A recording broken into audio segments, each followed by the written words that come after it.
ఇగో ఇక్కడ పెట్టినప్పుడు నేను అంచుకోమని చెప్పాను. పైకి వచ్చేది ఏదైనా పీస్ కనిపెట్టినంటే ఎక్కడైనా సరే ఏ శాలరీ పెట్టినా ఒక అంచు మడత పెట్టుకుని లోపల కుట్టుకోవాలి. అప్పుడు నీట్గా ఉండేది. ఇంకా అంతే, ఇంకా బాగానే ఉంటుంది.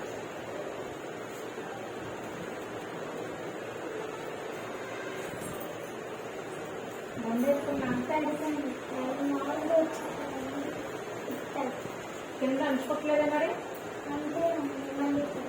అంతే ఉందా?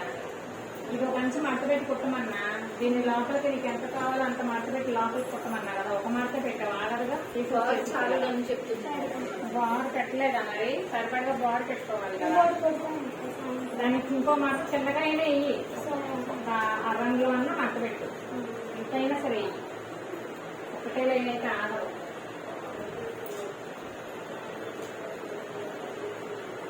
ఇది ఒక కుట్టేసి వదిలేసావు, ఎక్కువ తక్కువ లేకపోతే ఆడదు. ఇక్కడ కుట్టే వెజ్ మీద పాదం తెచ్చి గ్యాప్ ఇచ్చి ఇంకోటి వేయాలి. 2 కుట్లు లైన్ రావాలి. ఇట్లా ఎక్కువలు తక్కువలు మెరుపులు తిరిగితే బాగుండదు. ఇది కూడా అంతే, ఇట్లా లోపలికి ఉండాలి. కుర్తం అర్థమైంది, ఫినిషింగ్ లేదు సరేనా? ఇప్పుడు ఈ లంగాల్లో కలర్ చేయాలి. ఎట్లా చెత్తావు కుర్తం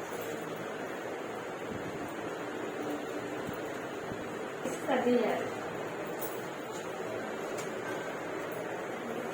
నరం పంట ఏడో రాలేదు. ఏంటి మెలిక తిరిగింది.